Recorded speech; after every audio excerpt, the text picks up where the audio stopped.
야, 내가 무서운 이야기 해줄까?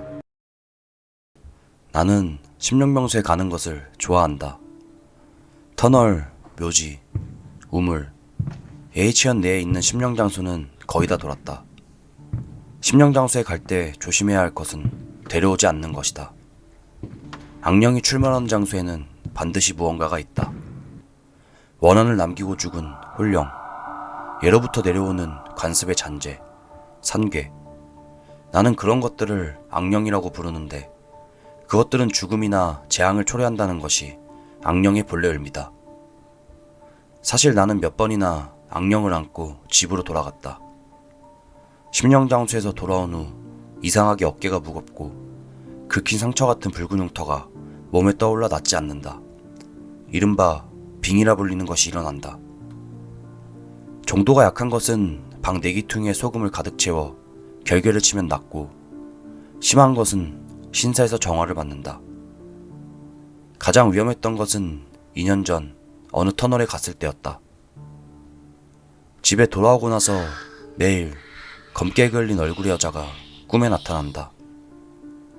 내 몸은 나날이 쇠약해져 간다.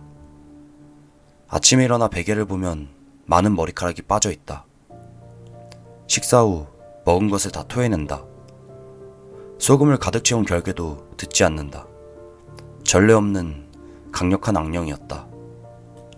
꿈에 나오는 여자의 검은 얼굴은 소사를 연상시킨다. 소사란 말 그대로 몸이 불에 타 죽는 것이 아니라 물건이 타면서 나오는 연기에 질식해 죽는 것이 직접적인 사인이 된다.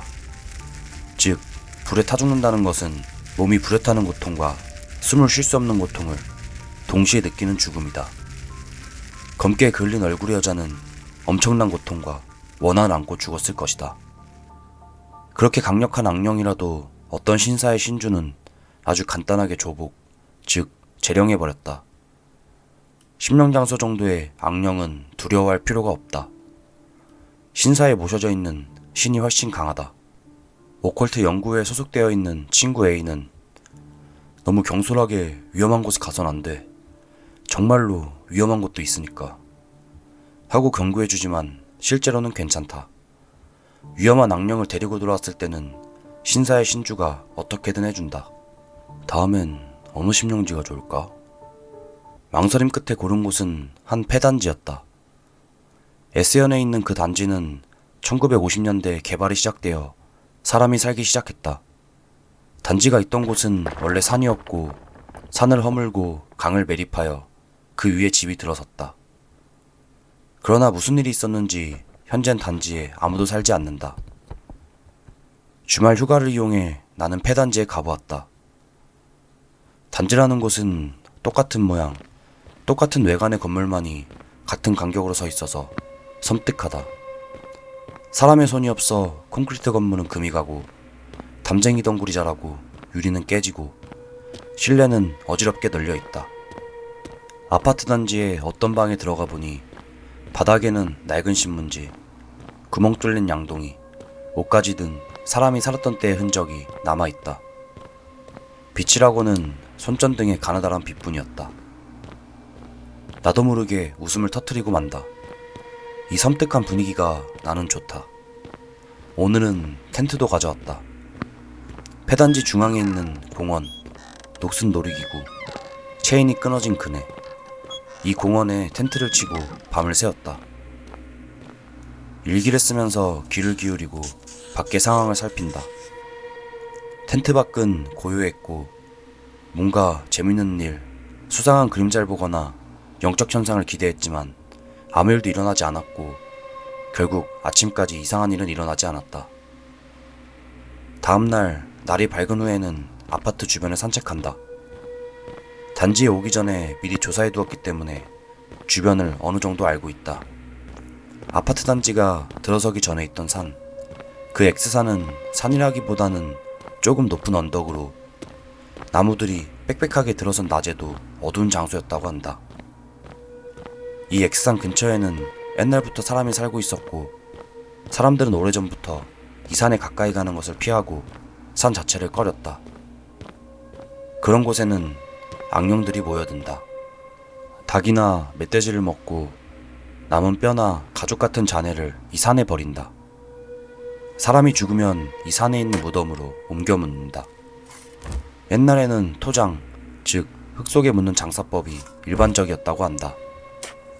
또한 메이지 시대에는 전염병에 걸린 사람을 격리하는 시설이 이 산에 세워졌다.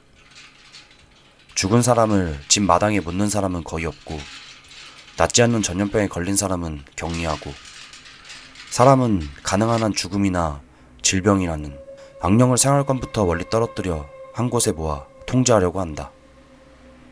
죽은 동물을 기리는 축생석이라 불리는 돌, 땡땡마을의 매장묘, 전염병 격리시설의 터, 단지 주위에는 이 유구들이 고즈넉하게 남아있다. 나는 이것들을 둘러보았다. 불길한 분위긴 있었지만 불에 탄 얼굴의 여자를 데리고 돌아간 터널에 비하면 별거 아니었다. 심령명소는 갔을 때보다 가고 난 뒤가 더 무섭다. 며칠 동안 공포가 계속되고 빙의는 생기지 않는지 무서운 꿈을 꾸진 않는지 걱정이 된다. 하지만 심령장소 순례는 그만둘 수 없다. 끔찍한 일이 벌어질지도 모른다는 그 긴장감과 스릴을 참을 수 없다. 아파트 단지에서 집으로 돌아오고 나서 아무 일 없이 닷새가 지났다. 낮엔 일하러 갔다가 밤에 돌아온다. 오늘은 오랜만에 동료들과 술을 마시러 갔다. 술자리도 끝나고 밤 10시 가장 가까운 역에서 아파트까지 술에 취한 발걸음으로 비틀비틀 걸어간다. 내일은 어떤 심령명소를 둘러볼까 그런 생각을 하며 걷는다. 작은 개울이 흐르는 바로 옆길에 접어들었을 때 뒤에서 발소리가 들렸다. 이상하다. 나는 취해서 발밑이 어지러워 발걸음이 느리다. 그런데도 그 발소리의 주인은 나를 추월하지 않는다. 나는 멈춰섰고 발소리도 멈췄다. 나는 조금 빨리 걷기 시작했고 그 발소리도 같은 속도로 따라온다.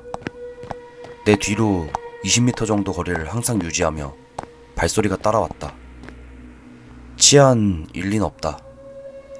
그렇다면 지난번에 갔던 폐단지에서 어떤 악령을 데려왔는지. 하지만 발소리 형태를 취한 악령은 처음이다. 몸에 이상이 생기는 꿈을 꾸는 것 이외의 형태를 취하는 악령은 경험해 본 적이 없다. 서둘러 집으로 돌아가 문을 잠그고 방 내기퉁이에 소금, 액마기 삼아 청주를 마시고 머리부터 이불을 덮는다. 귀를 기울인다.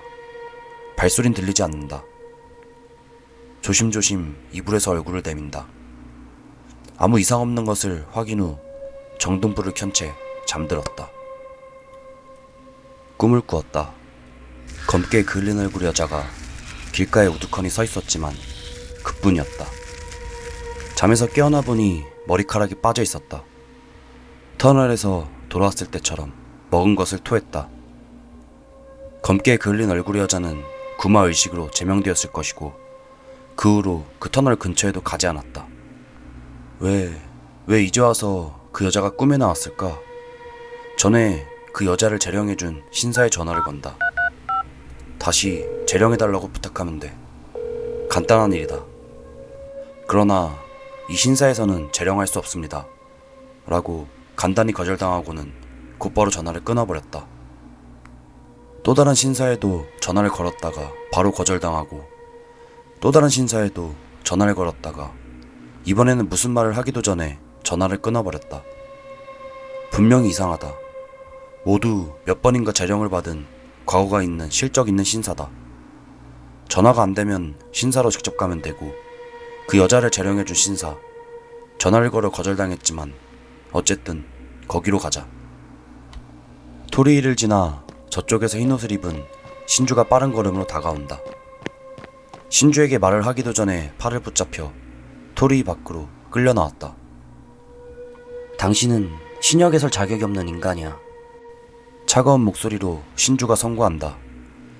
낯익은 얼굴의 신주. 2년 전에 그 여자를 쫓아내고 재령해준 신주다. 살려주세요. 또다시 검은 얼굴에 수처럼 타들어 금이 간 얼굴의 여자가. 나는 필사적으로 신주에게 매달렸지만 신주는 더러운 것을 떨쳐내듯 나를 떼어내더니 이미 늦었어. 라고 조용히 말했다. 다만 이야기만은 들어보겠습니다. 조금 전과는 달리 상냥한 얼굴로 신주는 말을 걸어왔다. 나는 폐단지에 갔다가 다시 까맣게 그린 얼굴 여자가 꿈에 나왔음을 설명했다. 신주는 내 말을 듣고 얼굴을 찡그렸다. 내가 전화를 걸었을 때 신주가 수화기로 들은 소리는 재령을 부탁하는 내 목소리, 그리고 동시에 여자의 비명을 들었다고 한다. 내 바로 옆에서 여자가 소리치듯 전화 너머 신주에게는 느껴졌다고 한다.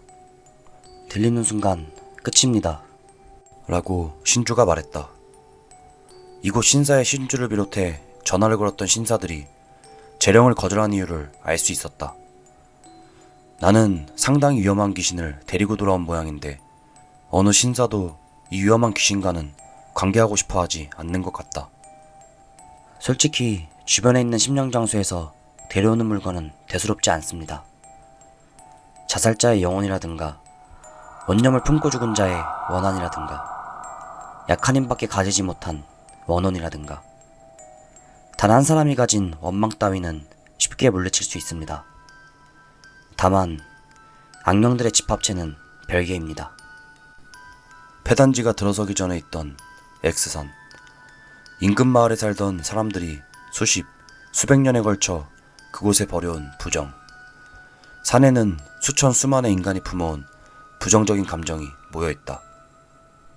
더러운 것 가까이 하지 마라. 죽음이나 재앙을 연상시키는 것을 꺼리고 두려워하며 사람들은 산에다가 부정을 버렸습니다. 그렇게 신주는 말했다. 하지만 왜 검게 그린 얼굴의 여자를 단지에서 데리고 돌아왔는지. 그 여자의 영혼은 원래 터널에 있었던 것이다. 게다가 2년 전 이 신주의 손에 의해 재령되었을 것이다. 그런 나의 의문에도 신주는 답을 가지고 있었다. 2년 전 내 몸에서 재건된 여자의 영혼은 소멸한 것도 성불한 것도 아니라고 신주는 말한다. 정화란 부정을 씻어내는 것, 죽음이나 재앙을 인간의 몸에서 멀어지게 하는 것, 사람의 몸에서 악령을 쫓아내 어딘가로 쫓아버리는 것. 그렇게 신주는 설명했다. 2년 전 당신의 몸에서 쫓아낸 여자의 영혼은 터널로 돌아가지 않고 폐단지로 향했습니다. 신주의 말에 따르면 원한을 품은 영혼이나 원한은 비슷한 부정적인 감정을 가진 장소를 선호하고 모인다고 한다. 내가 단지에 가버려서 다시 그 타버린 여자와 인연이 생긴 건가요? 여자의 혼령과 단지에 있던 악령들의 집합체 양쪽에 인연이 생겼다. 악령들의 집합체는 까맣게 그을린 얼굴의 여자 형태를 빌려 내 뒤쪽에 실체를 가진 모습으로 나타났다. 원래대로라면 X산이 악령들을 모아 밖으로 놓치지 않는 결계 역할을 했지만 단지를 만들 때 건축업자들이 산을 무너뜨렸다. 산역이라는 결계를 잃고 악령들의 집합체는 폭주했다. 사람에서 사람으로 차례차례 홀렸다. 하지만 산과 달리 우리 몸에는 거대한 힘을 가진 악령을 받아들일 내구력이 없다. 홀린 자는 예외 없이 몸을 망가뜨렸다. 홀릴 상대를 찾아 헤매던 집합체는 단지에 들어온 나를 발견하고 들러붙었다. 정화해주세요. 내 몸에서 어떻게든 쫓아내주세요. 나는 신주에게 울부짖었다. 무리입니다. 당신은 악령들의 집결지가 되어 있으니깐요. 옛날에는 X산, 지금은 내 몸. 그래서 이미 늦었다고 신주는 말한 건가? 나는 홀린 것이 아니라 나 자신이 영혼이 사는 집이 되었다. 영혼이 모이는 장소가 되어버렸다. 재령을 해도 몇 번이고 쫓아내도 다시 내 몸에 영혼들은 돌아온다. 불쌍한 것을 보는 듯한 눈으로 하는 신주를 향해 도와줘. 제발 부탁이야. 제발. 살려달라고 화난 듯이 말한다. 신주는 아무 말도 하지 않고 나에게 등을 돌리고 토리의 안쪽으로 사라졌다. 역시 나는 살 수 없는 모양이다. 신주를 쫓아가서 도움을 청해도 소용없을 것이다. 아파트로 돌아가며 귀를 막고 집으로 달려갔다. 여자의 목소리가 들리면 끝입니다. 라고 말했던 신주의 목소리가 떠오른다. 검게 그을린 얼굴의 여자, 악령들의 집합체, 발소리도 뒤를 쫓아온다. 나를 따라오는 것이 아니라 나에게 끌려가는 것이다. 어디로 도망쳐도 소용없다. 아파트에 도착해 방으로 들어가자마자 이불 속으로 파고들어 잠이 든다. 다음날 잠에서 깨어나면 몸은 움직이지 않고 목소리도 나오지 않는다. 손발에 힘이 들어가지 않는다. 아침에도 밤에도 움직이지 못하고 그저 이불 속에 있다. 매일 나는 이불 속에 누워 있었고 매일매일 몸은 쇠약해져 갔으며 내 몸은 그 여자와 같은 불에 그을린 듯한 색으로 변하기 시작했다.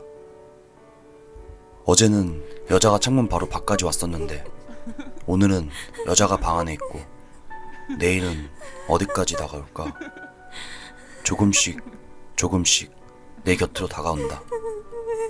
빨리 빨리 빨리 빨리 빨리 빨리 빨리 빨리 빨리 빨리 죽여줬으면 좋겠다.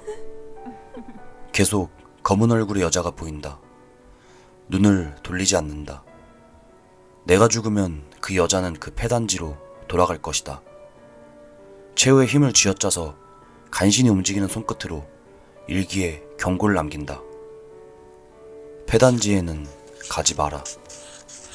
S연에 있는 폐단지에는 절대 가지 마라.